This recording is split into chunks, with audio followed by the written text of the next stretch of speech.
सावधान ओडिशावासी पश्चिम बंग दे ओडिशा आसुछि एचएमपीवी भूताणु सावधान नहले चाली जीव जीवन कांदुथिबे घर लोक पश्चिम बंग जाउथिले पड़ोसी को करंतु बारण नहेले नाम नेब पूरा अंचल सर्वदा उषुम पानी पियंतु मुहरे मास्क लगांतु सावधान नहेले खूब शीघ्र हेब लॉकडाउन घरे रहिबे मुसांक परी।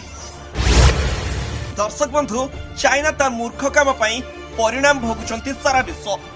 यह पूर्व विश्व को देइतला कोरोना भाइरस आउ एबे एचएमपीवी भाइरस जेपरी पृथ्वी को ध्वंस करने को ठिका नहीं चाइना चेपा देखा जाउथबा मुहरे ए मुह पड़ा बुद्धि आसुछि किपरि एबे एही एचएमपीवी भाइरस सब स्थान रे धीरे धीरे सब देश को मातिबा आरंभ कर दैछि। आउ एबे भारत रे किछि किछि स्थान रे चिन्हट होइतबा बेले ओडिसा रो पड़ोसी राज्य पश्चिम बंग रे मध्ये चिन्हट करा दैछि।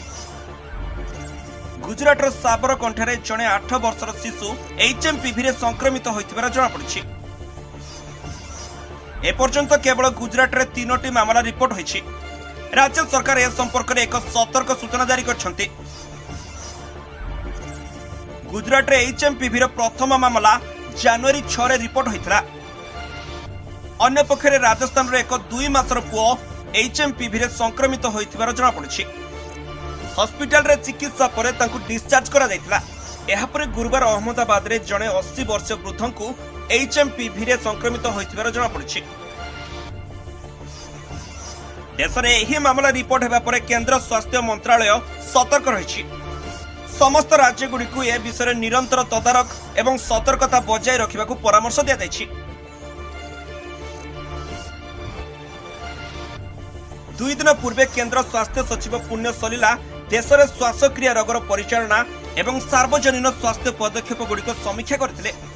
स्वास्थ्य मंत्रालय लोकमानंकु आश्वस्त करिछि जे एही संक्रमण विषय में भयभीत किंबा आतंकित हेबार कौनसी आवश्यकता नाही बोली सूचना दैछन्ति।